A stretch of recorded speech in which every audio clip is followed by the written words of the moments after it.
Hey guys, so I'm back and I'm here with another vlog 3 of my Washington DC vlog. And in about 5 minutes we're going to leave. Anyways, we're going to the Spy Museum in Washington DC. Yeah, because that's where we are. And if you haven't seen. I think it's gonna be awesome. I'm gonna Me too. Try and vlog a lot there because bro, I'm just gonna be walking in there and be like 30 minutes vlogs. Just kidding. That'd be too long. So I will see you guys when we get there. International Spy Museum. Looks so cool. Oh, that's probably. You have to remind yourself that it's only legal. Right, Jeremiah? Sure. Okay.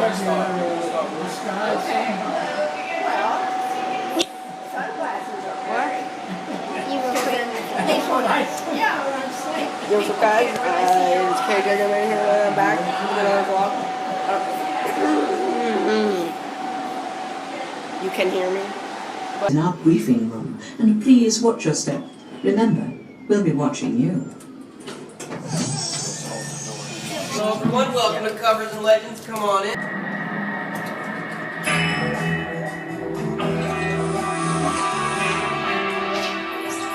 Do you ever wonder if you could be a spy? What is it that might attract you? Intrigue? A sense of adventure? Or maybe the seduction of danger?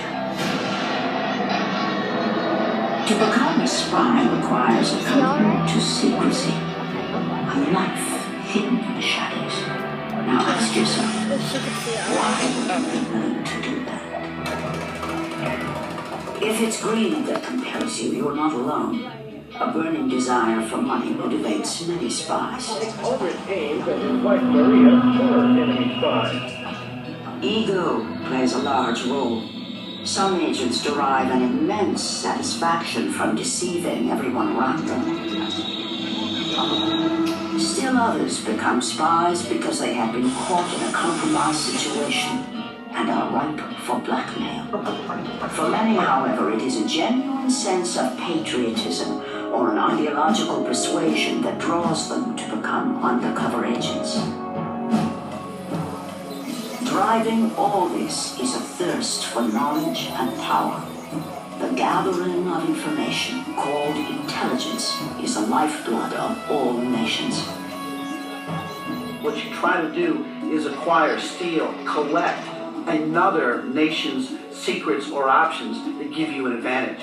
Because whenever the president was going to make a major decision, he turned to his intelligence community to say, tell me what the ground truth is. The evidence is incontrovertible. Consider the case history of the Cuban Missile Crisis.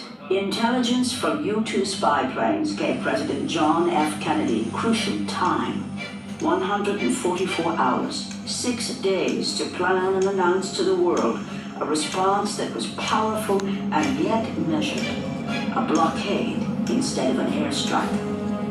The Cold War was clearly the intelligence community's finest hour, saving Russia and the United States from the unimaginable horror of a nuclear war.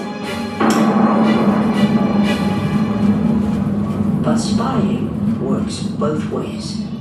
Well, the key element of Russian and Soviet intelligence efforts was the human penetration. We had tried hard to get people inside the White House, number one target. The CIA and the FBI and Congress of the United States. By the late 90s, the number of Russian intelligence officers reached the same levels, and some people say even more than in the worst years of the Cold War. Today, there are more spies in Washington, D.C. than any other city on Earth. And there are hundreds of organizations actively engaged in espionage around the world. Should you have access to the right people, to the right information, well, you could find yourself in a valuable position to change the course of history. But wait a moment. You should understand what's at risk. The consequences could change your life. Discovery. Humiliated, stigmatized, Deportation. banished, shipped out of the country, Detainment. harsh interrogation, torture, And maybe death. shot at dawn, hung, electrocuted. But perhaps the most difficult aspect of spying is the day-to-day deceit. One of the things that you learn early is that you don't trust much, and so you learn that you have to be suspicious. Trust no one. You better look very closely at what you think you're seeing, because it's not necessarily what you think it is.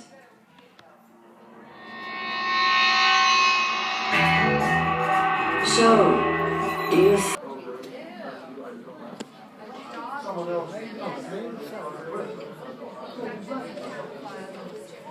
I said, listen. Just imagine the trouble you have to go to just build something like that. Just so that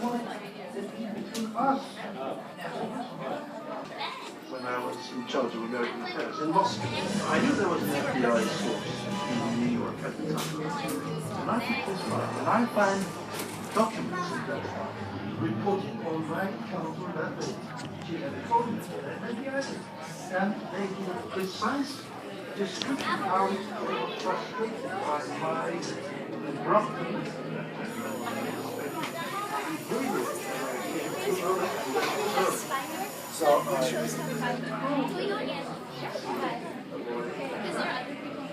And so we weren't going into it.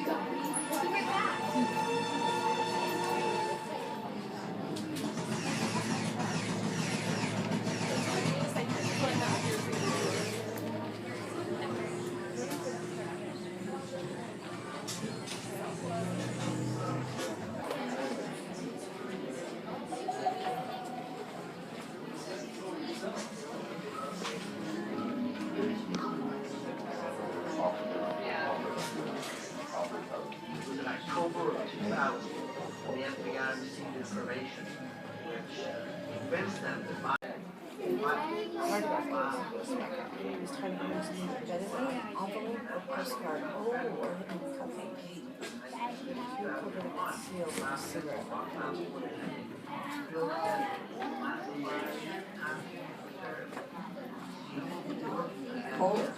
Yeah. did you see this about it being able to?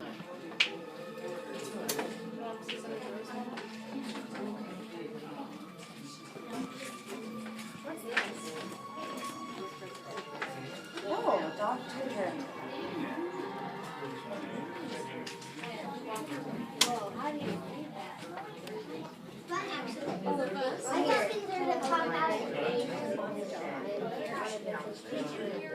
On a 24-hour basis to meet the increasing demands of the national emergency.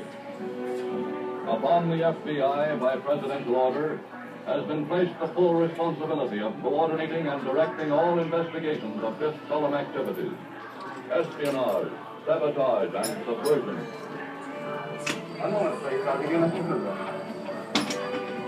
Heading up the nation's program of internal security You want to is watch the this? FBI's famed career man, Sure. 46-year-old John Edgar Hoover. From his office in Washington, Mr. Hoover directs the work of the Bureau's 53 Field Division.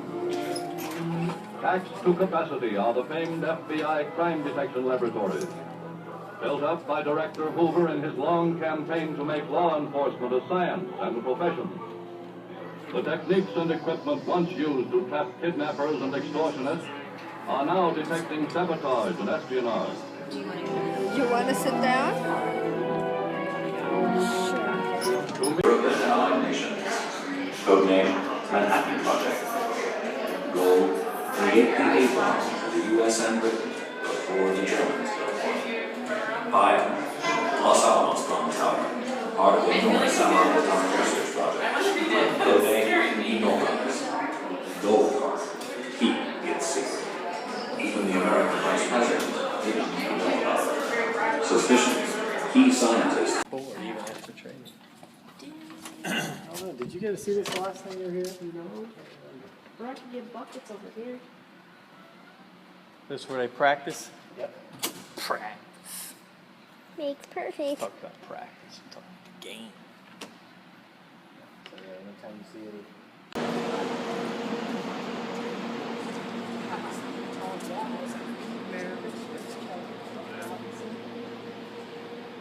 That's where the injured players ride on. Yeah. To this day, I can't figure out why the Jazz had to practice there and couldn't practice at Maryland, couldn't practice at Maryland. Think if you had that seat. Yeah. Of course, that's where the. And then this is where the cameraman sits. Hey guys,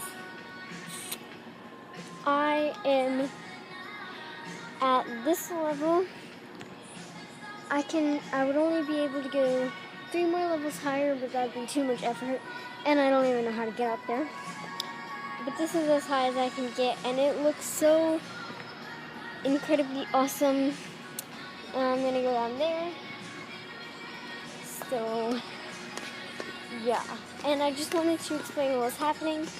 So basically, we left the spy place and we came here. Our uncle was giving us a tour of this because he works at the Verizon Center that connects with the Washington, D.C. The Wizards Court. And so that's awesome. And then we're gonna go eat at some restaurant. I forgot the name of it. But you know, we're gonna go eat at some restaurant. Here's this place and the lounge box, which I want to get in so bad. But yeah, I think I'm just gonna leave you guys here, and I'll see you guys when I get back to the restaurant. Then we have one more row behind. 60. There, Pierce has got a ton of mail he needs to check out.